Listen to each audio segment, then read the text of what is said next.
आणि आता बातमी मंत्रिमंडळाच्या बैठकीत झालेल्या महत्त्वाच्या निर्णयांची आहे। नगराध्यक्षांचा कालावधी हा 2.5 वर्षावरून आता 5 वर्ष करण्यात आला आहे। राज्य मंत्रिमंडळाच्या बैठकीत हा महत्त्वाचा निर्णय घेण्यात आला। तसंच विदर्भ आणि मराठवाड्यामध्ये दुग्ध विकासाला गती देण्यासाठी राज्य सरकारने 149 कोटी रुपयांचा निधी मंजूर केलेला आहे। येत्या काही महिन्यांमध्ये विधानसभा निवडणूक असल्याने मंत्रिमंडळाच्या बैठकांना महत्त्व आलेलं आहे।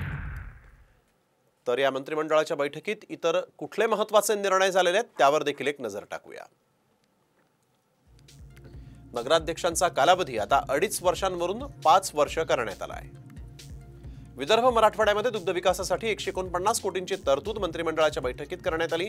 मराठवाड्यातील खालसा झालेल्या इनाम देवस्थानांच्या जमिनी वर्ग 1 करणार आहेत।